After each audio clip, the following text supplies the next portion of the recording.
বহুত রিস্ক নিয়ে গেছে। জি ভাই, আপনি অনেক বড় সফলতা অর্জন করছেন। আপনি সহ 57টা ফ্যামিলি এখানে দলের বাহিরে, এখানে আমাদের কেউ শত্রু নাই। এখানে আমরা আজকে আন্দোলনে যাব, এর মানে এই না আমরা কোনো ধরনের মারামারি বলা, কোনো ধরনের শত্রুতা, এ ধরনের কোনো কিছুই হবে না ইনশাআল্লাহ। আমরা শান্তিপূর্ণভাবে, আমরা পরিস্থিতি বুঝে, অবস্থা বুঝে যেভাবে আন্দোলন করা যায় আমরা ওইভাবেই করবো। এখানে কোনো শুনো আমার সাইদ ভাই, বেঁচে আছি মরি নাই, শুনো আমার সাইদ ভাই, বেঁচে আছি মরি নাই, লেগেছে রে লেগেছে। আমি অনেক রিস্কের মধ্যে আছি, আমি অনেক আতঙ্কের মধ্যেও আছি। এই নিষিদ্ধ নগরীতে এখানে কেউ নাকি কখনো এরকম আন্দোলন করে নাই, আজকে আমি প্রথম করছি। তো জানি না কি হবে। এখনো পর্যন্ত অনেকগুলা পুলিশের লোক আসছে, পুলিশের গাড়ি আসছে, সিআইডির লোক আসছে। তো আমার কিছু হয়ে গেলে আমার খুব একটা দুঃখ লাগবে না, তার চেয়ে বেশি আমার খুশি লাগবে যদি শুনি যে আমাকে নিয়ে গেছে কিন্তু আমার দেশের মানুষগুলা শান্তিতে আছে, আমার দেশের মানুষগুলা ভালো আছে। আমি অনেক খুশি থাকবো। তো অবশেষে আমাদের আন্দোলন সফলভাবে সম্পন্ন করছি। বহুত রিস্ক নিয়ে গেছে।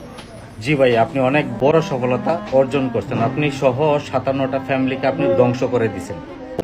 53 জনের 10 বছর মেয়াদি জেল শেষ হলে ব্ল্যাকলিস্ট করে ডিপোর্ট, একজনের 11 বছরের জেল শেষ হলে ব্ল্যাকলিস্ট করে ডিপোর্ট, আর আপনি সহ বাকি 3 জনের যাবজ্জীবন কারাদণ্ড। প্লাস আপনাদেরকে যারা সতর্ক করতেছিল, আপনাদের উদ্দেশ্যে যারা সতর্কমূলক ভিডিও বানাইতেছিল, তাদেরকে সোশ্যাল মিডিয়াতে দালাল বলেও আখ্যিত করছেন। মানে আপনাদের যে কিছু সংখ্যক অশিক্ষিত মূর্খ ফ্যান ফলোয়ার আছে, তারা কমেন্ট বক্সের মধ্যে শুধু এই কথাগুলোই বলতেছিল।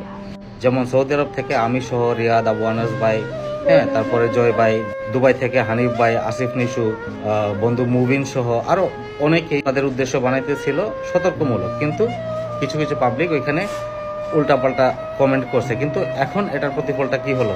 আমরা যে ব্যাপারগুলো আপনাদেরকে বলতেছিলাম, এখন কি হলো? আপনাদের এই ফ্যামিলিগুলো একেবারেই ধ্বংস হয়ে গেছে। মিডল ইস্টের কোনো দেশে আর আপনারা আসতে পারবেন না যখন আপনাদের এই সাজাটা শেষ হয়ে যাবে। একটা মানুষের জীবন থেকে 10, 11, 12 বছর চলে গেলে শেষ, তার জীবন আর কিছুই থাকে না।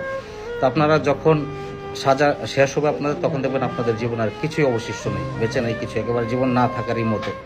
তারপরেও আমরা আপনাদের ভালোর জন্য কিছু সতর্কমূলক ভিডিও বানাই থাকি। যেমন মদিনা শহরে 2 জন রাজনীতিবিদ এই আন্দোলন নিয়ে তারা মারামারি করতেছে রাস্তার মধ্যে। ওই ভিডিওগুলো যদি কোনো পুলিশের হাতে বা এই দেশের আইন শৃঙ্খলা বাহিনীর কাছে যায়, ওই ফুটেজগুলো দেখা যদি তাদেরকেও গ্রেফতার করে, তাদেরও বিভিন্ন মেয়াদের সাজা হবে। ইভেন সৌদি আরবের মধ্যেও 11-12 জন বা 20 জনের মতো আটক করতে, তাদেরও বিভিন্ন মেয়াদে সাজা হবে বা হইতেছে।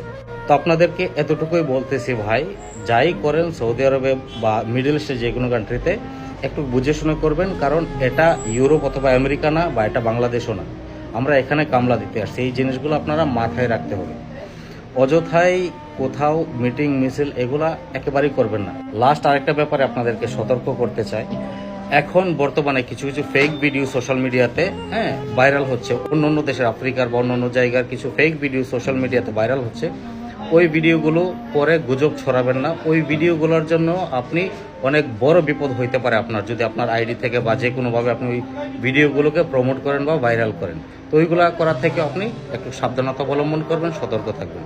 ধন্যবাদ।